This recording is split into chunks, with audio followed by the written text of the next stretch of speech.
All right, who's here?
Say hello if you are there.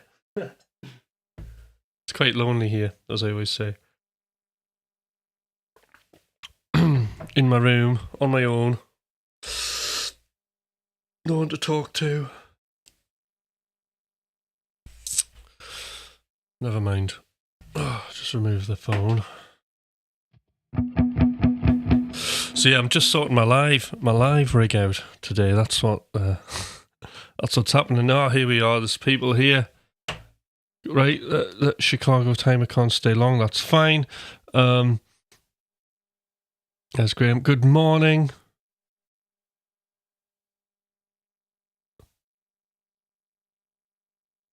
Right, found an acoustic guitar in an attic for £1. All right, for $1.5 million. Wow.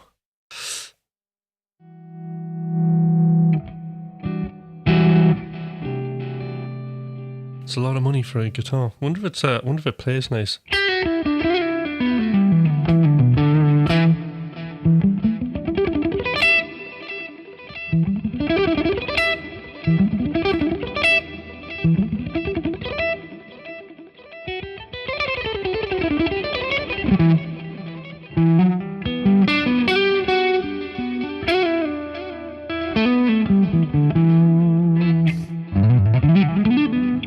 So, yeah.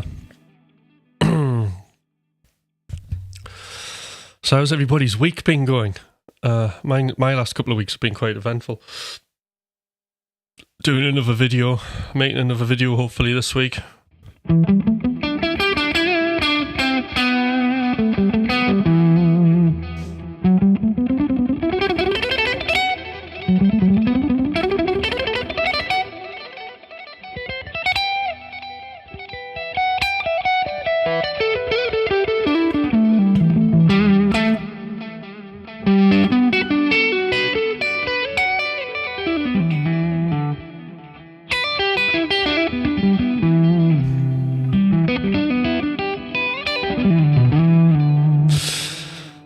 So that's on the new McLaughlin, on the Hyper rig by Kiesel and Polychrome. That's just one of my patches actually on there. It's called Breaking Point. So it's a nice sort of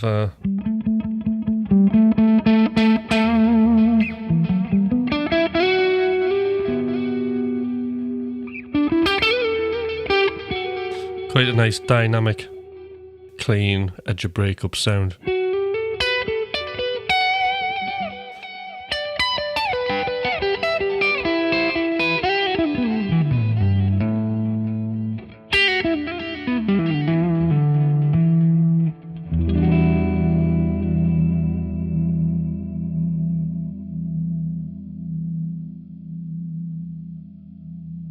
So many guitar playing mood today.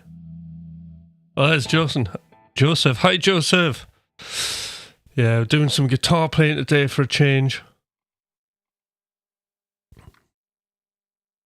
See who else turns up.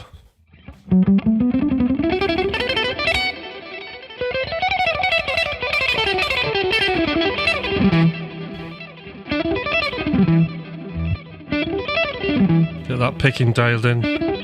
It's better, isn't it? Much better. So I've got that. That's my edge of breakup. What else have I got? I've got a clean.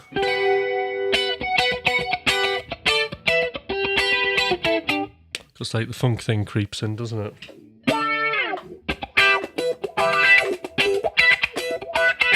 Oh, like that. And then I've got my lead. Sick little collection gathered in the background. It's good, isn't it?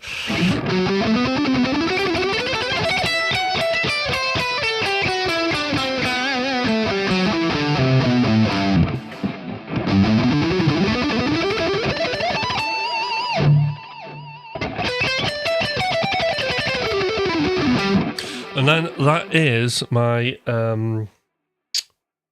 that's my lead tone for today,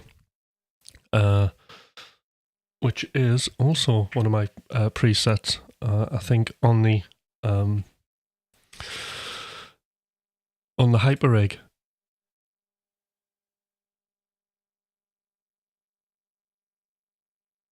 I'm always in two minds actually with this. So let's have a look. On whether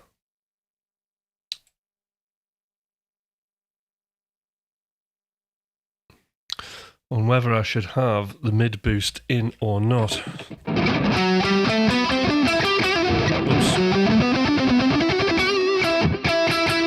Let's try the mid boost.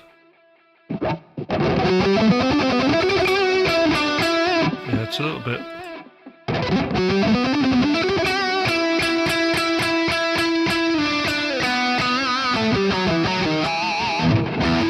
Let's play a tune and we'll try them out.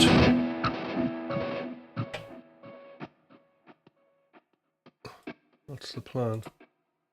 Guess what? We'll start with Distorted Dreams. I don't want no more. I don't want no more.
Whew. Getting warmed up there. Yeah, so I'm chuffed at how the guitar collection is coming together. Very good.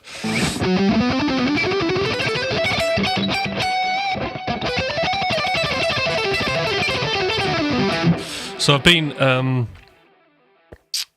practicing on that 7-string. Jesus. It's been good fun. It's a lot more confusing than what I actually thought it was when you're just going from 6-string onto 7-string.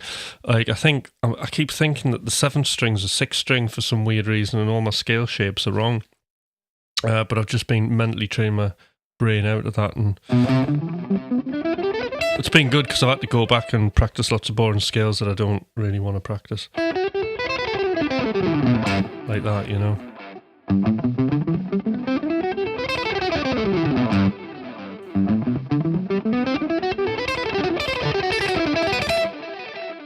So I touched on this last week. I had a bit of a breakthrough with my picking. I'll probably end up repeating myself twice as more people come on because I think it's a really big thing, this.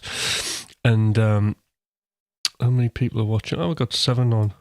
Do say hello. But I am going to share something that I thought was absolutely, it's been absolutely amazing. And that is just the whole idea of, my philosophy on just music in general and making music is one that really fundamentally what we want to be doing is we want to be discovering music. We want to be discovering what the music wants us to be. So for the people who are maybe just guitarists, right, we'll start there, and you're improvising, okay, and you're playing over the music. I know there's like tons, right, of content out there that talks about, right, you've got to learn all of your scales, and these are all true, right? You've got to learn all of your scales, so you've got like a vocabulary there, right? And you can go up and down. Hi, VNC Rockstar, and then you learn various sort of like strategies within that improvisation. It's like for me, it's like, yes, I'll know all my scales. And then primarily I'll use like a pentatonic scale because I know that most of the time you're hitting on the right notes, you're hitting on chord tones. I don't really think about, oh, I'm on a G chord or a C chord, I'm going to try a major 7. It's too thinky, right? And this is the kind of, there's an integer, right, that we're working in here, of where we're bringing together analysis and insight, and fundamentally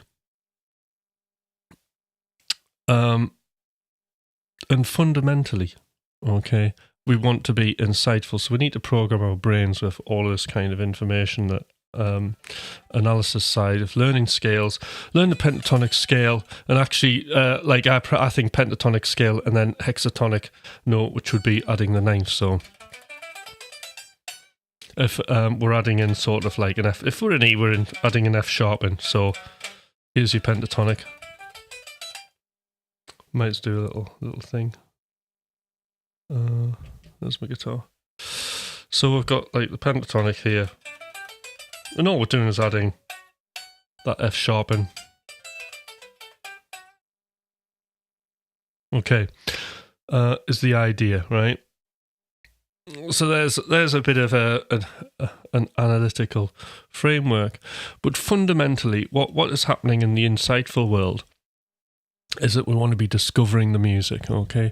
So there's no I, and there's a lot of I, especially when you're a shred guitarist, I've found, is like, I've been working on this lick, I'm going to get this lick to work with the music, right? And that's all us pushing into the music, right? But actually, what is the music trying to tell us? What is it asking us to do? Victor Wooten has a couple of books on this. They're really fun to read. One of my favourite books actually is the Music Lesson. And that's all the one of the core themes in that is really discovering what the music's asking us want to be. But he kind of presents it, and this becomes even more and more true as I get older. So I think if I was told this when I was younger, I think, but fundamentally, at that point, right, okay, music becomes a very spiritual thing. because there is no me, and there's just this thing that exists, right? That's come from my subconscious, that exists out of my body. So when I'm writing music, when you're sitting and producing, although we're on a computer, we're moving something. If it's going well, I encourage people to make music without judgment because I want it to be insightful. So it's almost like improvising on a guitar. You bring that way, we're more likely to get into the subconscious, and then when it becomes conscious, we make that. And that's usually by design, but it comes through the lens of a discovery. When we do that, it now exists outside of our body, and that music is asking us to do something. So the first part of like really discovering something is to discover it, is to remove us from it, and that can be quite difficult. So when you're in a performance position, what you don't want to be thinking about is like putting the shred lick in that you've been working on, or when you're even worse, where messing something up and then thinking about messing something up because you will mess it up. There's a great book called The Inner Game of Music, and it talks about self 1 and self 2. Okay, and self 1 is the editor. It is the critical self. Okay, and we don't want to have the critic in the room with us when we're in a zero latency performance situation. You know, we need to be absolutely present because we're discovering what the music's wanting to do, you know?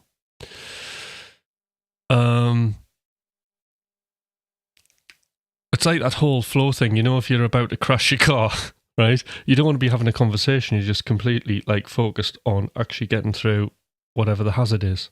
Okay, improvisation's a bit like that. That we want to be just. We don't want this extra noise of telling us what to do. We want to be purely running on instinct. Is what I'm saying. So that's when we're kind of discovering music. But another thing that I've learned, and this is really important, okay, is that we can discover our instrument. And this is where it gets really interesting. Oh, we've got 7 people on here. Do say hello if you're watching this. If you're enjoying... Oh, there we go. There's Black Milk. VNC Rock, I did say hello, and Joseph. Now, and do say in the chat if you find this interesting, what I'm saying. Because it's a thing. It's not just, you know, this isn't just coming from me. This is like books that I've read, artists who I've heard in interviews and stuff like this. But we can, you know, what I've found is we can discover our instrument. Okay, and what I mean by that is purely discovering it. So I'm often in this situation, right, and it hasn't happened since last week, since I've done this, right. So I'm always in this situation where, you know, I've talked about it before, to be a modern guitarist, you want to be, you need to be thinking about multiple techniques, right? You want tapping, not that I do a lot of that, but hybrid picking and economy picking, mixed with alternate picking, lethal combination, is kind of what I'm about at the minute. And legato. So when you're practicing these techniques a lot, what can happen when I'm doing hybrid, when I'm doing legato, especially hammers only, and I'm not using any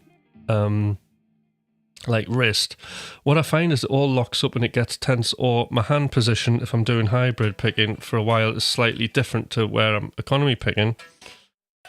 And the feel's different. When I go to my picking, whether it be alternate or economy, it's kind of out, and it can get really frustrating, and I end up fighting with the instrument. And that's been a problem. So, you know that feeling where you just don't feel quite synchronized with your instrument, and it's awkward. So I've had that on a few lives, actually, with Thomas, and I've just felt not synchronized at all. And then it becomes really frustrating. What's wrong? And then you become, I mean, it's an easy, then the editor kicks in, and then you want to know what it is, but you're not sure. So you just play and you're playing. I'm going to do it better this time. But that's not solving any problem. Okay? So there has to be some sort of solution to this, because you could pick before. All you're asking is to get your technique, whichever technique it is you're doing, back to where it was. Okay, so you feel comfortable with it. Okay. Hi there, Kevin. So how do we do this? Well, the idea occurred to me. I can't remember why I was talking about it, but there's another book, and I can't remember who the author is, but I think Graham will soon let us know. And that is the Zen Art of Archery. Or Zen Art of Archery. It's about a guy who goes off to Japan and gets taught Zen archery, if you've ever seen it. I mean, there's a whole ceremony. They put the arrow in the bow and they spend ages shooting the thing. There wouldn't be much good against the English longbow, but anyway, take too long. They're pretty accurate. And then they release the arrow when they feel ready. And it's a whole mindfulness ritual when you watch them shoot their arrows. Quite relaxing to watch, actually. And this is something that I kind of turned to when I was thinking about economy picking, but actually this applies to all sort of technique, really, because fundamentally with a technique, we don't want to be fighting it. So this is the message I get from that. And what we want to be doing is, Eugene Hergel, yeah, there we go. What we want to be doing is we want to be discovering what our instrument wants. All right. So I just found that actually a good way to practice for me is just feeling, resting the plectrum on the string and just feeling the tension.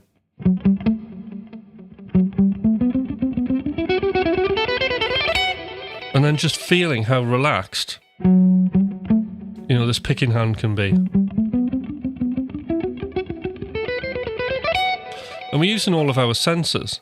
So then what I'm doing is I'm not trying to do anything. That's the first thing. I'm never trying, because that's forcing into it. That's the discovery. I'm merely observing.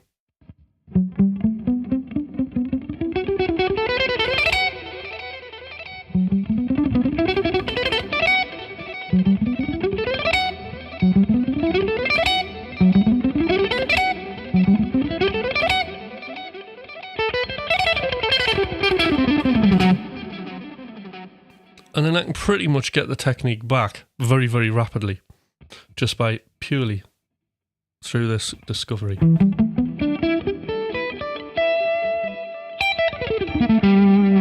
Because a lot of the time we're playing guitars too hard.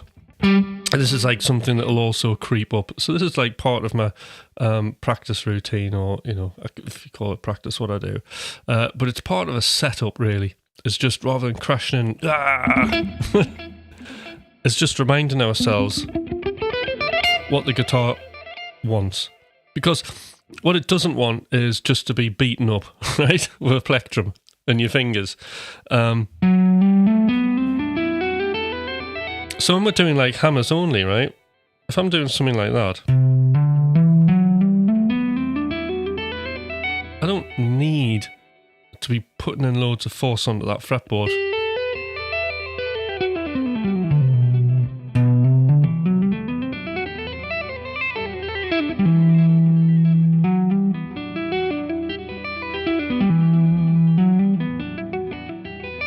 So simple, just one finger.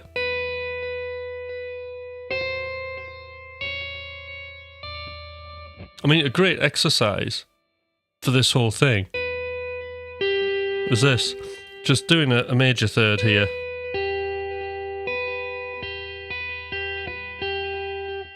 And sorting fingers.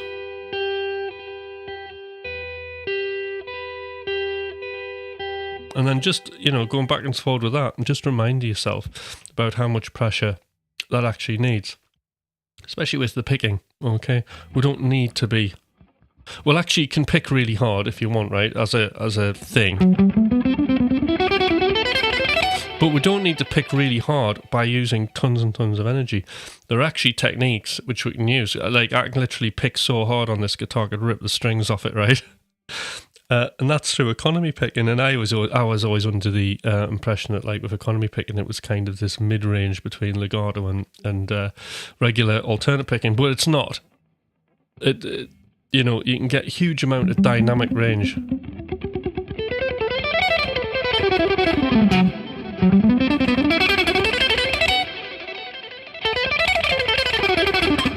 So you can hear how hard I'm picking there, yet it's relaxed.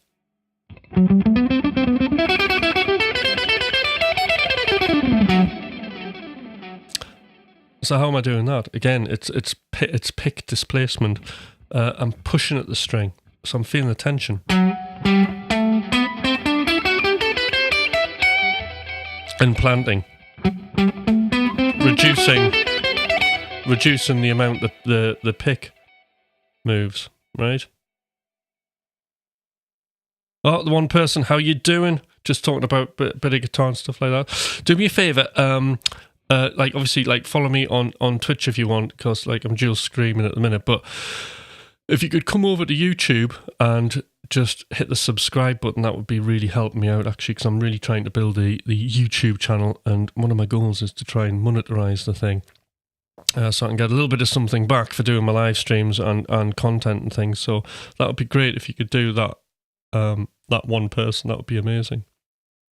But at the minute, we're just talking about discovering music, discovering what the music we create wants to be as we're creating it. But we're also applying this philosophy to actual guitar improvisation, playing, but at the minute, technique. So yes, so just feeling the tension of the notes is what we're doing. Feeling the tension.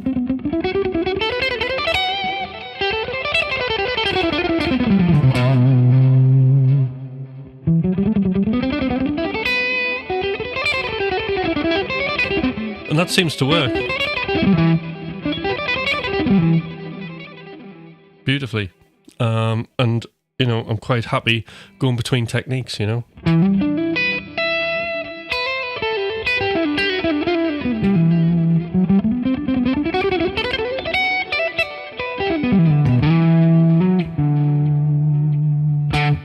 Most of the time.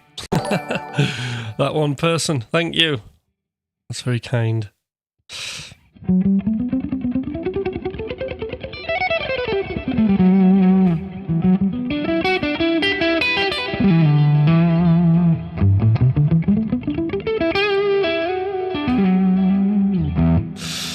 All right, let's do something. So I was actually just before I. Oh, thank you, Kevin.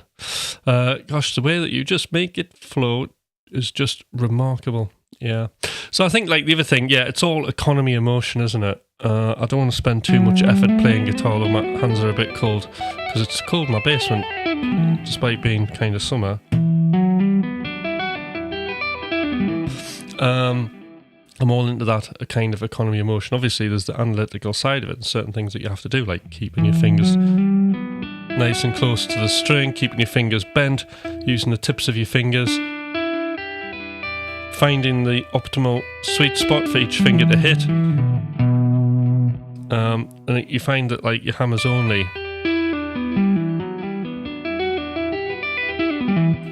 stuff really helps you picking techniques. You're improving accuracy on this hand, as well as working on this hand. So.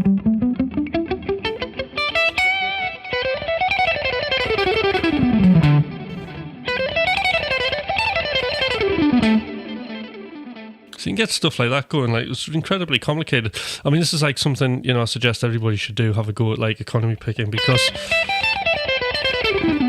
something like that's really quite difficult to do, because you got, like, one note, you've got two notes, one note, three notes, two notes, and it's like, it's not a fun thing to play. And getting every note to pop out.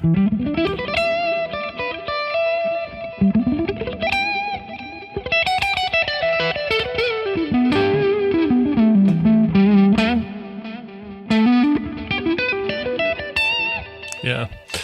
Anyway, let's do a tune.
Keep banging into the table. Yes, it's all about relaxing. Where's my coffee? Hi, Scott. How are you doing?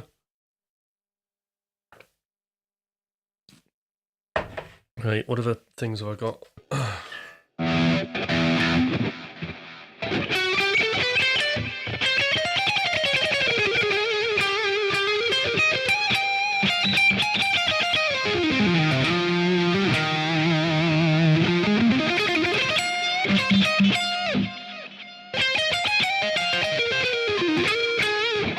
So this week, what took a little bit of time was setting up. So what I've got is I've got a rig here, the rig, and I've been toying about with this idea. So I've got the Hyper rig, but actually we'll get that off.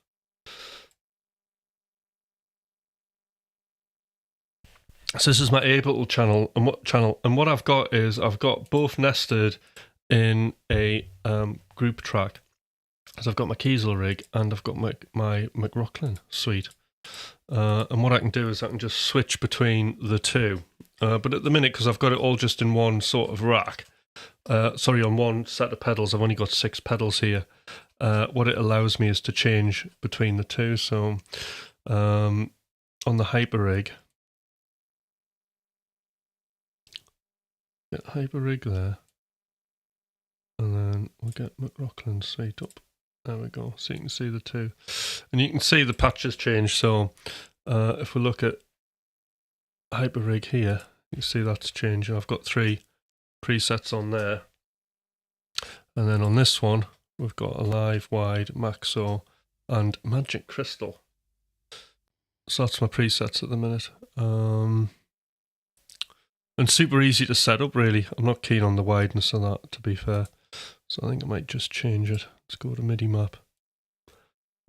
User, Hutch, high gain, Alive.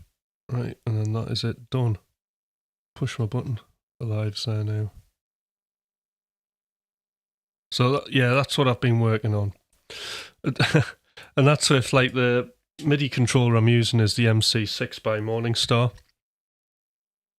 So you have to get in and start using your software. The cool thing about the Morningstar thing is you can send control messages out as well as program messages. So you can change stuff like in your DAW as well as like within the plugins as well, which is like really handy, you know.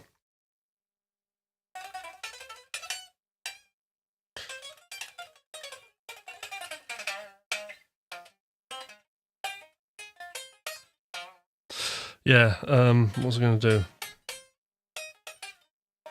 So it seems to be working quite well. So what do you think of the lead tone? This one.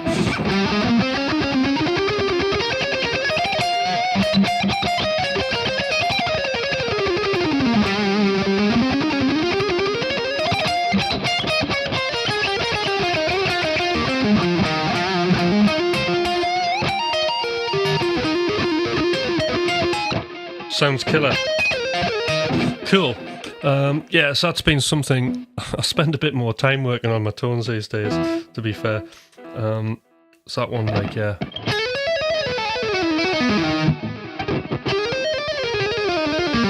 I've been working on a while. Nice and punchy. That's cool. Yeah. Originally, I had the mid boost on, but I decided to take it off because it just felt a little bit too. That's all I can describe the sound that I had, so I've kind of taken it out. It smoothed things out a little bit.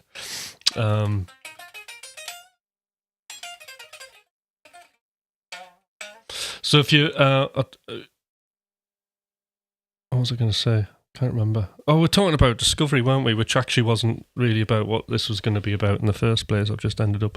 That was one of my breakthroughs anyway, for everybody. So, you know, when you're playing, when you're practicing, it's all about discovering what the guitar wants you to do in terms of handling it. I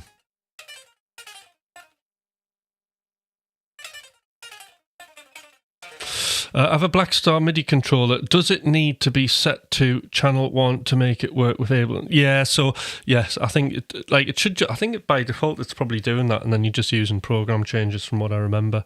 The one thing you need to do on Ableton, which I had to do on mine, was deselect it from the preferences. Because if I didn't do that, it just started throwing out CC numbers that were controlling Ableton when I didn't want it to. So yeah.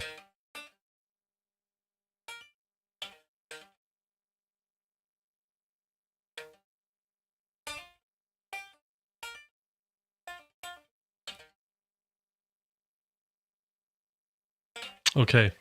Daydreaming, see that? Alright, what shall I play next?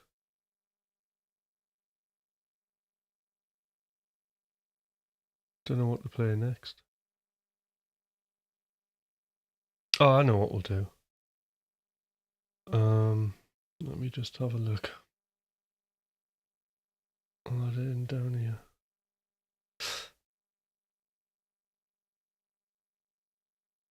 Oh, this is important. Right, so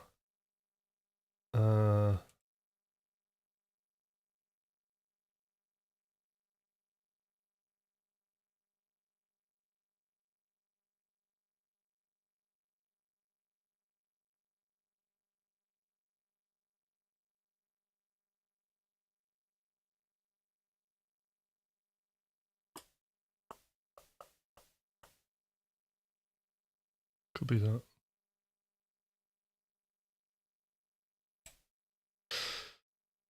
Take the warp off.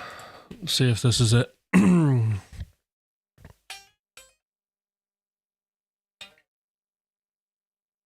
So, Joseph, I'm trying to set up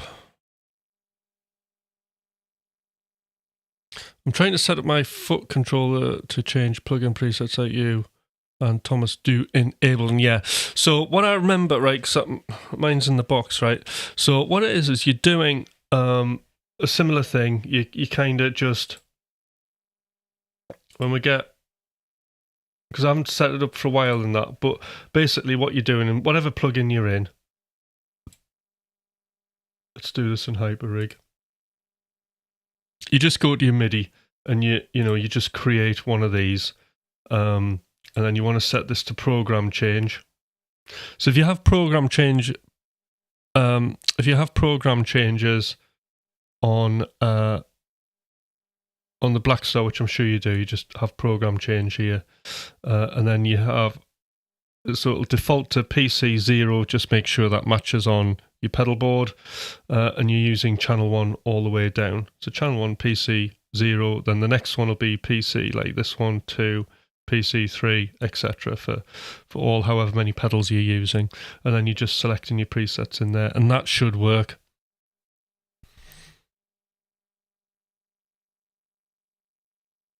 Yeah, I've got a little bit of time, Enzo. Maybe tomorrow night, but it would be tomorrow.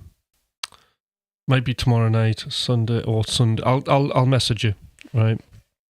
Anyway, but it would be great to have you. It would be great to have you in a group, Enzo. That would be exciting, wouldn't it? And anybody else? I keep forgetting that.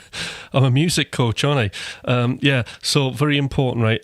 Right. So, because I was thinking about this, wouldn't it be amazing for all the guitarists here who kind of sit with, you're sitting in front of your DAW of choice, Cubase, Ableton, or whatever, and you may be writing bits of songs and not finishing anything, all right? Wouldn't it be great just to be finishing and releasing things, or at the very least, making a ton of backing tracks when you're live streaming and stuff like that? So this is just something I just started doing because I make absolutely tons of music, right? And that's to keep me engaged in the process, although I don't release as much because I release predominantly through McLaughlin and Hutch, and my connection with the world is actually what I'm doing through YouTube. But I still want to release music. So one way that I'm kind of doing this now is I'm writing music, the music that I like doing, and I've started just last week putting it up on my channel. So, and I think this is just, because I'm looking for new ways to do music. What does it mean, right? When we think about music, I know like traditionally it's like, right, I'm an artist, so I make music. And I think this is a bit of a controversial attitude in a way. I make music and I release music, right? Well, you can do that, but it is quite difficult to get the numbers up there, and it's certainly really hard to actually make a living out of it. I mean, like Spotify, like none of the streaming services pay anything like what you should be getting, to be fair. And if you can do gigs, you can do things like that, so it does help. It's something that you need to do, right, if you haven't done it. But then for me it's got to a point, because I did so much dance music, and that I mean, I charted 7 times with it, and there was no world tours or anything like that. And then the same with McLaughlin Hutch. It got opportunities. It's done things, but I think mainly it's, for me, the thing that's kind of really made it a business is coming online saying, "Hey, I'm Tim. Did you know that I coach?" and people joining coaching groups. And it's just such an interesting way to engage as a musician with the world, because I can sit here and I facilitated this little area. Okay, and I can talk to the world whenever I want, and I can play guitar, I can make music. It's super versatile, and I find that really fascinating way to be. So when I'm coaching people, a lot of what I talk about, especially if it's one-to-one, and I've shown people before as well the zones of experience chart that I have. And fundamentally, what we're trying to do is define what our connection to the world is. And my manifesto is to help people like me go from a state of isolation to a state of aspiration. And this is it. I mean, it's weird. It's isolation and aspiration all at the same time, isn't it? And the way that I'm connecting through this. So, in short, I mean, this is a very long-winded way to just say, basically, I've made a backing track and I'm going to play on it now. But wouldn't it be great as a guitarist, though, that you could make your own backing tracks to play on, and then you're only 2 steps away from actually recording something and actually releasing it. And I think that would be an amazing thing to do. So because this particular backing track, there's 2 of them. I call them backing tracks, but they were wrote as tracks. I'm not thinking like a backing track. I'm thinking like the next McLaughlin and Hutch release, which technically they could be. I mean, there's one in the Pipeworks that I did a few weeks ago that is. It's just really down to like Thomas and, Freen getting some free time together for the 2 of us to sort it. Because we've got that, and we've got like a collaboration which we need to sort out as well. That's been sitting on the table a while. But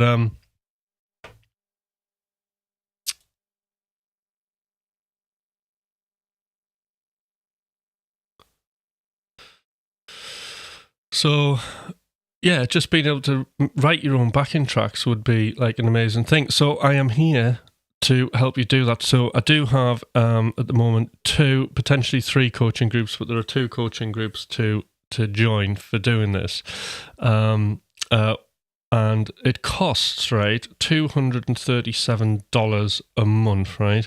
So you pay me $237 a month, and what you get for that is you get to meet up with me on a Thursday evening, preferably.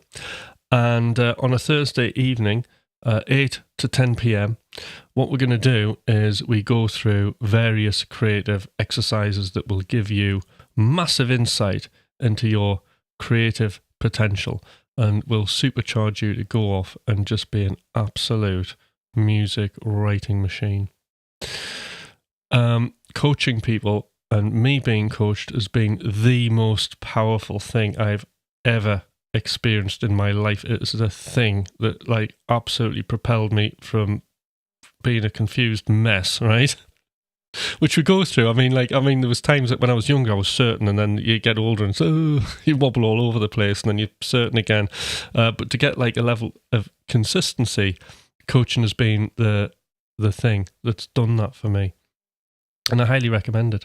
So this is like very directly aimed at your music and what you're going to make. And you basically sit in a room with 2 hours for me, and I take you through some exercises and stuff. And you make music. We don't actually hear each other's music if you're worried about that. You just sit on a Zoom call.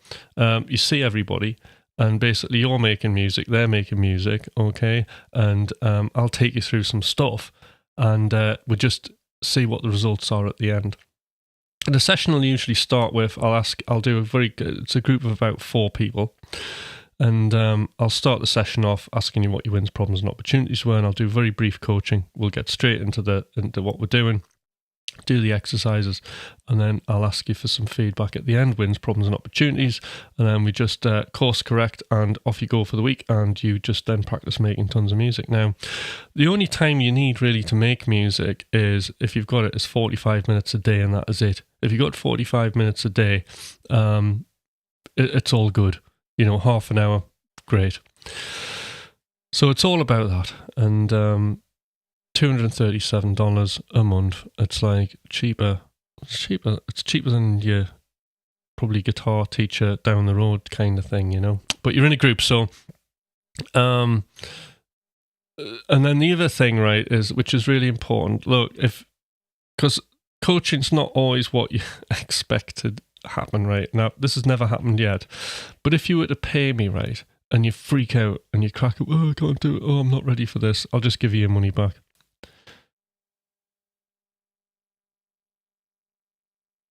Yeah, 8 hours a month, yeah. Mm-hmm.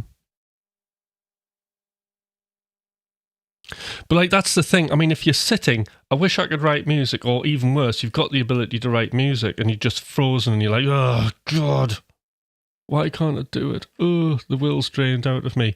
You know, that cycle, or like you always have, like I would wake up positive in the morning. I cannot wait to get in after I do all the jobs that I've got to do. I'm going to get in, I'm going to get music done, and you get excited all day, and you'll do the worst thing, like look at YouTube, people doing YouTube, cannot wait to get in and try this out. And you run in, and then you get in, and it basically, oh, I'm tired. And then you get to your music, oh, I've got to make it. Oh, no, I can't cope with this. And you're just depressed, and you just fall in the home going, why can't I do it? Then this is definitely for you. Don't be in that state. We only have one life to live, and for God's sake, if you're like that, get in touch, because it's like what you'll get out of it, right? And this isn't a sales pitch, will be massive.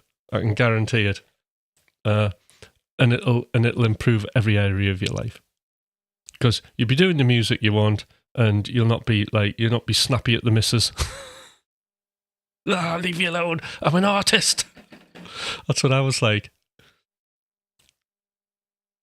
Get in touch with Hutch. Oh, that's brilliant. Get in touch with Hutch. I love it. Make a TV ad. Oh, like Call Saul. Yeah. Get in touch with Hutch. I like it.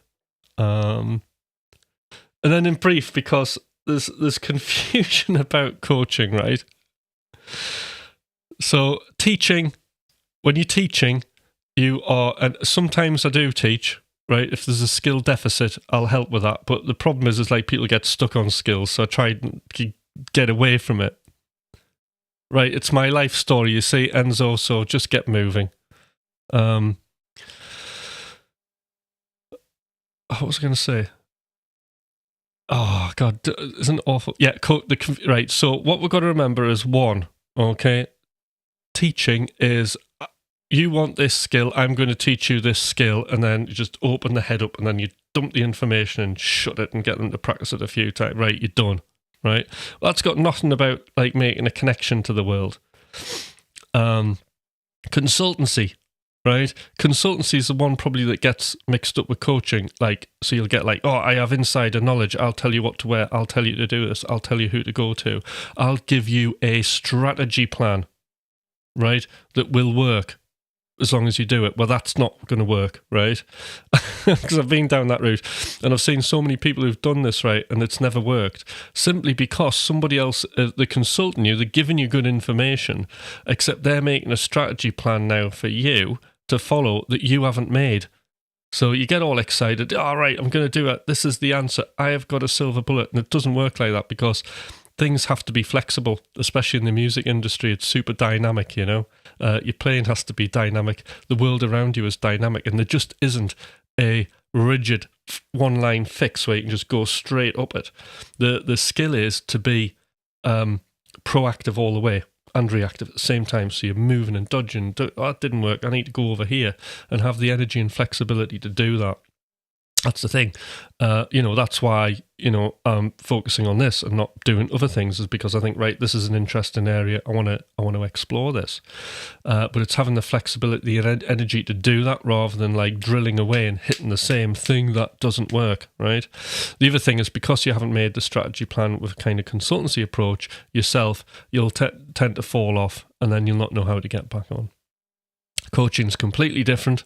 Coaching is completely centered on fundamentally facilitating the skills that you've already got. So when you're in a coaching group, I can have like a shred guitarist, a jazz guitarist, I can have a drum and bass producer, right, who doesn't play any instruments whatsoever, and I could have an EDM producer, and it wouldn't matter, because at the end of the day, my job is to facilitate the skills that you already have. And isn't that the core of the problem? Isn't that the center of the problem that everybody's having? Is, I can't do it. Don't know what, I haven't got the energy, okay? It's a lack of being able to tap into the resources that you already have, because there's only one version of us, and we can creatively use the skills that we already have to make unique music. Because how are we going to make unique music if we're learning everybody else's shit? What we have to do is we have to look inward at what we've already got, what we've collected, and how we can reassemble and synthesize it and bring it out to the world. You know what? I did say Kiesel rig live setup, didn't I? Now look at me. I'm going into lecture mode. I've already had one lecture this morning about discovering guitars. I should have just called it Discovery. Seriously. Anyway, if any of you find any of this helpful, do say in the chat, because like otherwise I might go with dog. Tim, you're going too far here.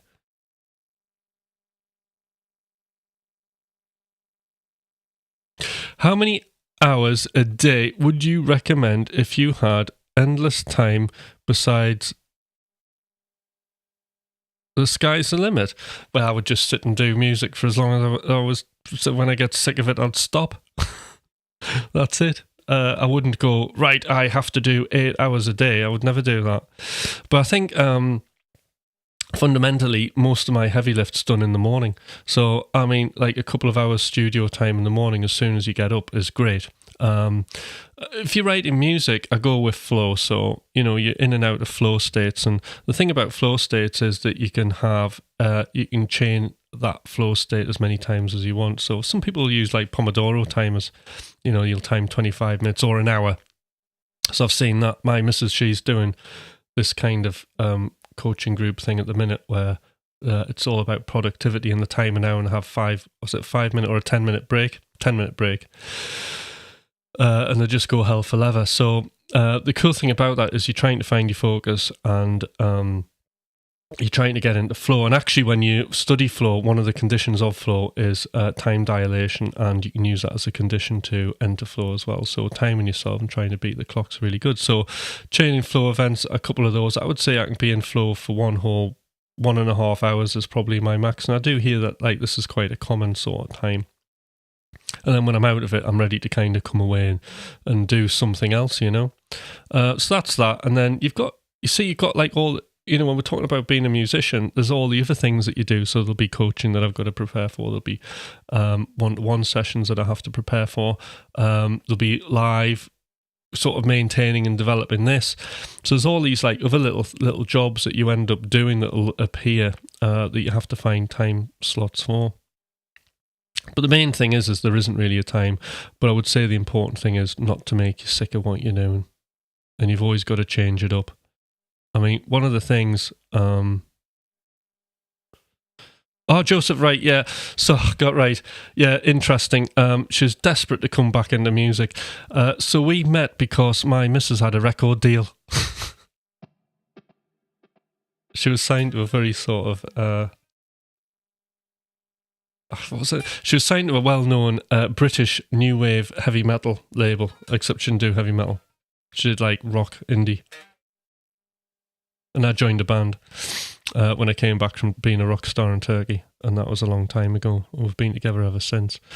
But it was a cool band because I learned, like back then, I just learned how to kind of do the crossover. We're really into like Curve and bands like that, and really into sort of like a bit of Jesus Jones. I was starting to get into that because like the whole shred thing was falling out. So I focused a lot of my abilities on programming and producing. It was cool. I had the same, in that band, I had the same setup as Liam Howlett out of Prodigy. I had two W30s. It was Mint, but also a Nightmare. And that's what I kind of wrote music on for a while. And then built this wonderful setup where it was all hardware. It was brilliant, actually. I learned so much doing that. So she does, like, once a year, she'll do a song with me for a laugh. We'll do that. I should really put them out. But actually, she's in the process of... so the last band we had together, which tragically ended... It's a story, but it didn't tragically end like something bad happened. It was just we were trying to get a massive record deal. There was a couple of things, like people were like this band I had, which was called Freakstar, right? That we had a lot of labels sniffing about. Okay, really interested in us, and like stuff would happen. Like I had a great management company down in London in Belsize, Jam X. They were managing, their new band was My Vitriol, and they were managing us. So I had all the contacts. It was brilliant. And I remember we turned back. We were in the shortlist. Like, I mean, we were going to get this, right? And it was the Twisted Levi 501 advert. £300,000 is what would have got at the time. And because we were so like, we're going to make it, we've got all these labels interested in us, right? We don't need the Levi 5-1 advert, because the thing is, like, Babylon Zoo and all those bands just disappeared into nothing, didn't they? Once they did those, and we thought like it would be a career ender. So we told our manager, because he kind of said that to us, and he went, mind you, it's very likely that you're going to get a decent deal. So we went, yeah, just cancel it. We're not doing that. So that was that gone. And then basically we did a gig when we finally showcased. I can't remember the pub. It's like this pub. We showcased with Keen, and there was us, and there was absolutely everybody from the industry were there, and they signed Keen. And our management then were like, just like, look, everybody's seen you and everybody's passed on it, and you haven't got a deal by the looks of it. And then we just felt there wasn't any point in continuing. So it was like it dying. Like my whole world was broken. That probably wasn't the case. It could have just kept going and it would have all been forgotten about and then gone back. But in our heads, that's what we thought. And then that's when I just started doing my own thing. But my missus, yeah, I mean, one day she should come on and talk about it, because it was... she even wrote a book about the whole thing, which I think is going to be coming out soon. So there was a book wrote about... I mean, it's not all fact, but it's on what it was like back then, which is interesting. Yeah, so it was an interesting time, that. But I learnt loads. I can't remember why I was talking about this, to be fair. Oh, the lady, yeah, so she plays. So she's in the process of just getting all the back catalogue together. But it's really, the thing is with her, is like her stuff's like really quirky. It's really weird. She's like a bit of a Nicki Minaj. She does like different. She's like a weird mix of Will Smith the rapper with Will Smith, the guy out of Junkie XL who does the rapping, Holly Johnson. What you might call him? That band from the 80s. And Tom DeLonge. Frankie Goes to Hollywood. So it's like those multiple kind of personality things.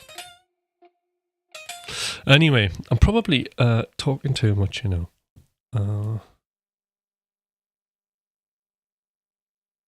What time is it? I'll play some more tunes. But I'll play that. Right, so the backing track, right? I think this is in C minor.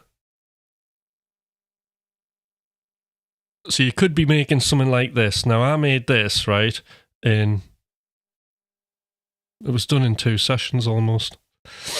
So maybe, say, 4 hours tops. I mastered it on AI. Don't shoot me.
Hands starting to lock up. Right, yeah. So.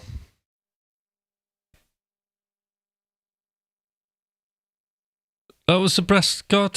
Well, I've been doing these exercises, which has been quite good. So it's got like.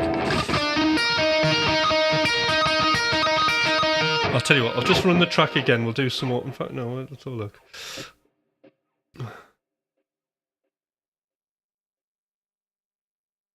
What's this one?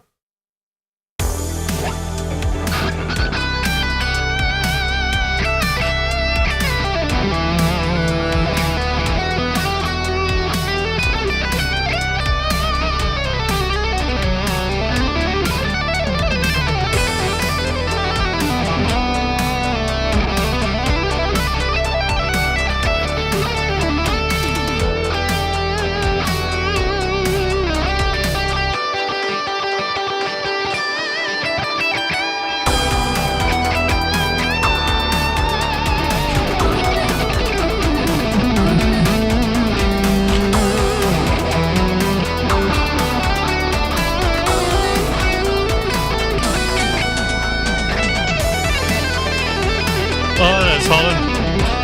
Hi, Holland.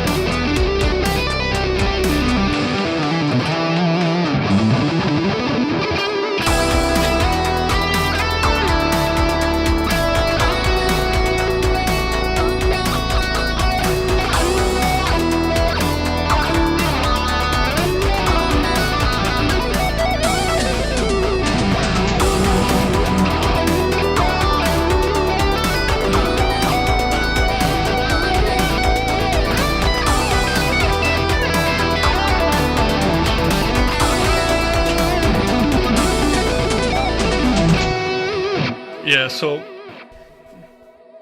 Alright, we're still not over yet. There's Des. Hi, Des. How you doing?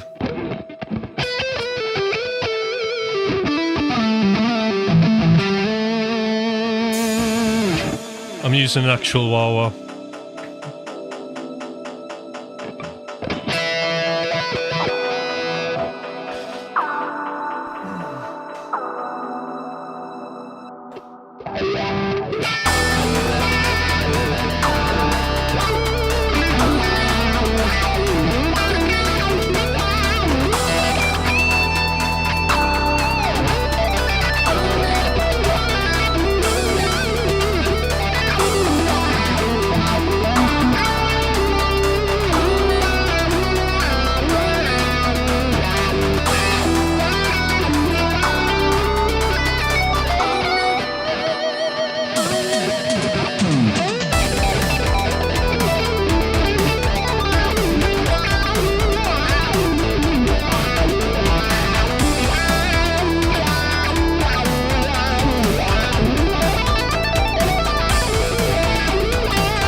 Yeah, so I'm using that Wawa because I just ran out of MIDI ports at the minute, and I don't like my foot controller, so it's not like a spring-loaded one. So I just used the Q90.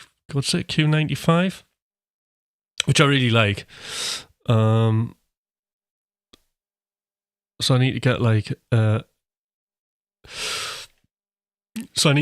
one of those MIDI foot controls, a bit like what Thomas has got, like spring-loaded.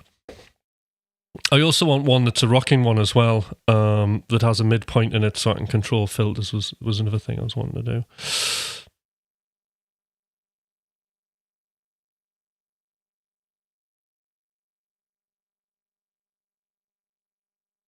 Yeah, that would be a good effect. Now there probably is.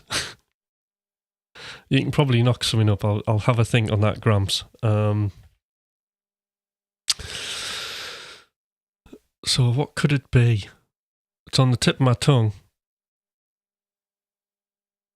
Right, I know what it is. Like, I do a similar thing. So back in the dance days, one of my favorite effects was what I would do is the last note of a riff or something. I would add tons of reverb to, and it would just trail off. So it could be something like that. And I'd have a 4. It would be basically the Ableton delay, because the decay on it is really, really dirty. And then what I would do is I would just basically add that to the last note. And usually what would happen is I would have a bit of pre-delay for about a 16th of a note. And then it would just sustain off into the next section. So that would be something you could do. But you need a reverb. The Ableton one's really good, as I say, because the decay is really dirty. And what I mean by that is it's got a synth-like quality to it.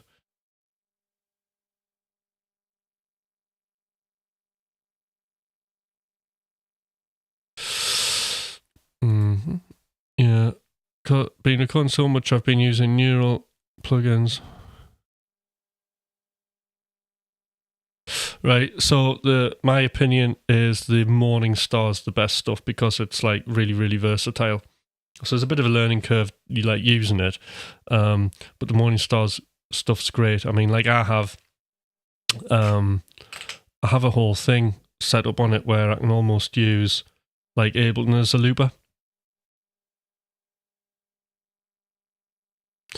How do you simply explain the ducking on a delay pedal? Right, okay, so all that's happening there is the compressor is a volume attenuator. Now, what it's doing is when you're playing a note, if we have the effect and we don't have ducking, basically what happens is the delay, if you've got the delay quite loud, it'll just interfere with your lead lines and just everything will sound like a mess.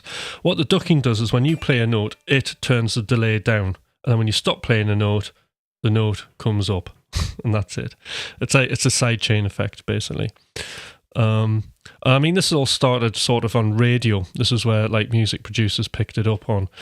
Basically, on radio, when somebody's presenting and they're talking over music, what they do is they use a compressor to turn the music down. So when you're talking, the compressor hears your voice and it's strapped to the music, okay, and it turns the music down. And as soon as you stop talking and your voice isn't feeding the compressor signal, the noise comes up, the music comes up back to its original level. So that's the same thing. So the ducking's really handy because there you can hear my note really clearly.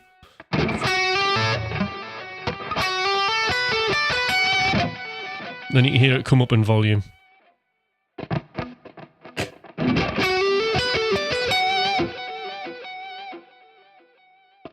So if you had your delay in mono, this would be particularly handy because that definitely your delay would be competing with your guitar.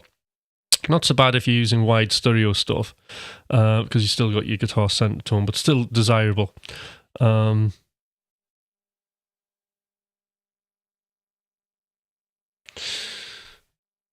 Yeah.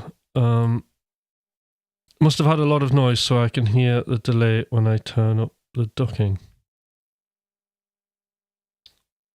Right, yeah. So yeah, it'll basically turn the delay down. So it's great because you can use massive amounts of delay, and not kind of get in the way of what you're playing. Is the theory on it. So yeah, it's sidechaining. It's a great technique used. I've used it for years and years on vocals. So, you've got somebody singing away and you put a load of effects and then the voice just disappears and the background sounds shit. Basically, you just sidechain, you feed the vocal into the effect sidechain compressor and that turns all the effects down. When the singer's singing, when they stop singing, boom, it all happens. So, there you go. That's what it's doing.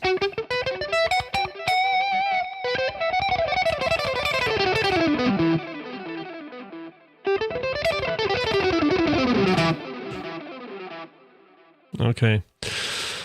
Right, I'm going to have a quick coffee, I think.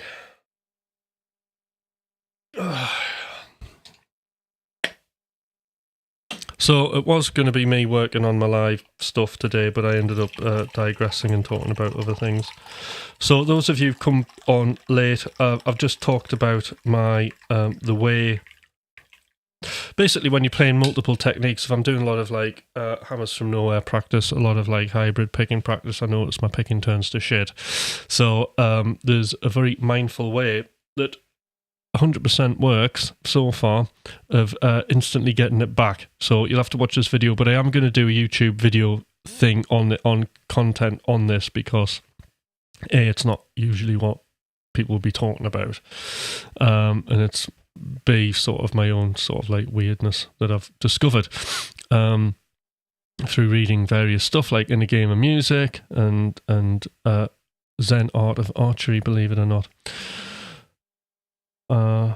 Rise of Superman, there's a bit of that in my philosophies. What else? Oh, and obviously Victor Wooten stuff. So pulling from all of that, I worked a way out to solve all of that, and it's a great way just to warm up mentally and just get going straight away. So that's at the beginning of that'll be at the start of this video, so it's well worth watching that, and it ties in nicely with my whole philosophy of discovering what music wants to be, taking the discovery mindset rather than the design mindset. We can apply the discovery mindset to when we're playing, because I know that actually when we're practicing a skill, it's by design, isn't it? We in terms of we know what result we want, and it's kind of getting there. But actually, let's discover what the instrument wants. Sometimes we're fighting the instrument, aren't we, with our bodies? And that's what I've been talking about. Enzo's been playing a lot of bass. Brilliant. How does all of Thomas's stuff sounds like amazing straight out the box, and I don't have to do a lot, and it's really intuitive and quick to use. So I don't like there's like so many good things about like the plugin or that I like over Neural DSP. Like Neural DSP, they never had everything they wanted in one plugin, like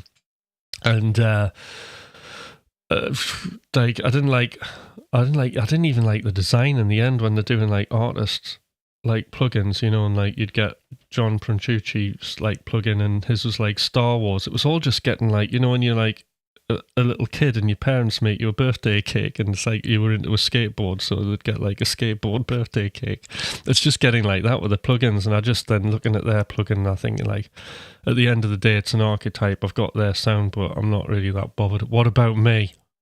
Where's my architect? So I like something basic that doesn't say anything really other than kind of it's a tool and you've got to put you into it and you've got to make it unique. So Thomas's stuff definitely falls down that line for me. So just even by looking at the thing, I'm more inspired. So yeah, I mean, there's like some wonderful things going on there with neural stuff, but like one of the problems is, as being seen, is the pitch isn't 100% there with their stuff, and also whereas obviously Thomas's pitch thing absolutely annihilates it, hands down. The other thing is their plugins suffer from quite a bit of latency. So, like use one plugin, you'll be fine, right? But some of the stuff has like really big latency on it. Like you're talking like, so if your project, you run a sound card, you can end up with like 2 milliseconds latency on some of them.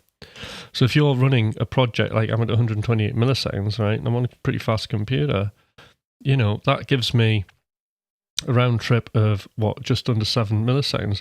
By the time you're adding another 2 milliseconds onto that, we're on to 8 milliseconds. Now I start feeling that when I'm playing. So then if you start using multiple plugins, which you're going to, right, you're clocking more and more latency up till it gets to a stupid level. And then with your other plugins that you're using, it just becomes unmanageable and just crap, and then you're playing out of time. So the latency is a big factor. So the Thomas's stuff's like ridiculously low. It's like 0.00. It's ridiculously low. Yeah, I mean, I said on one of my on the thing that I was talking, it's like his latency is as low as what you earn on Spotify per play. So that's low.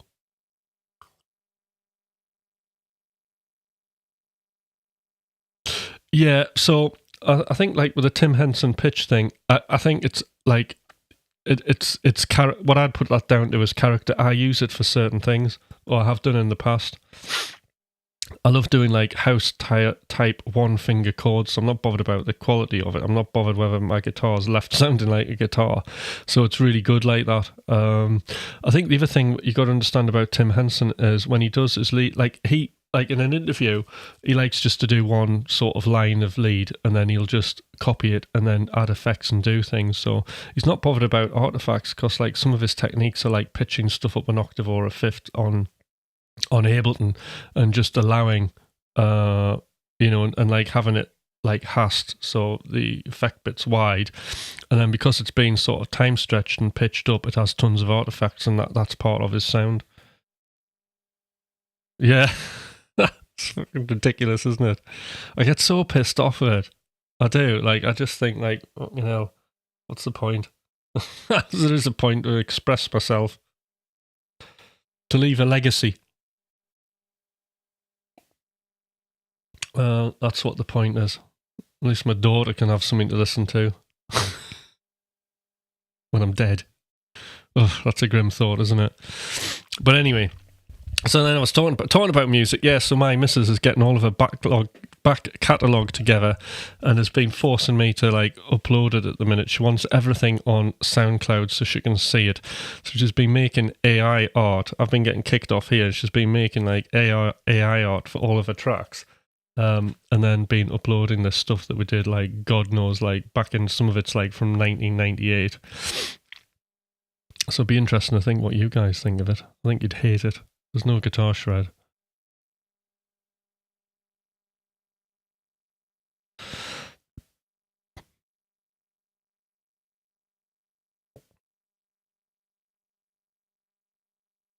Yeah, it does. It's like unfair, but we've got to live with it. I mean, at the end of the day, is like by doing music like that, it does create, by me having that stuff up, the stuff that I've done has created opportunities. Music is worthless, right? But it will create you opportunities. That's the fact of it. You do get opportunities out of it. If you don't do it, it's very difficult. If you do it, then whatever you are is you become then, like in the eyes of the public, an artist. And that raises your value, especially if you're a DJ. If you're like just a DJ in the town and you don't write any music, then you're just a DJ in the town. When you start writing music, you're an artist DJ. Therefore, your value goes up to promoters. And then when you start getting into the charts like Beatport and things like that, your value goes up, and then you go on tour. And then you have a whole battle of like trying to write good music and touring, and then your career goes up and down.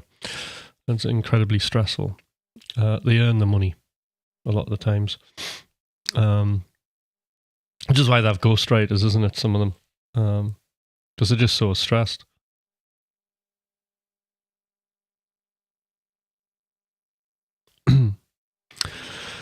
Anyway, I'm going to have to head off now, guys. So it's been a good stream. I haven't done anything that I said I would in the title. God, honestly. Which is fine. But I hope you've all enjoyed it and had fun. Those of you who've come back or who've come to the stream late, I will be making content based on what I've been saying earlier on in terms of guitar discovery and just getting your pecking technique, peck like a chicken, your picking technique up to a level, all right? Getting it back to where it was, not getting all stressed about it. So that's at the beginning. And then I do talk a little bit about coaching. So again, if anybody who out there who is struggling to make music and wants to make loads of music, then do get in touch. My email is, I think it's in the description. I need to get onto this. Anyway, it's in the description. And it'll be great to have anybody here in a group. I think it would be amazing. All right then. I'll see you tomorrow. All right. Bye.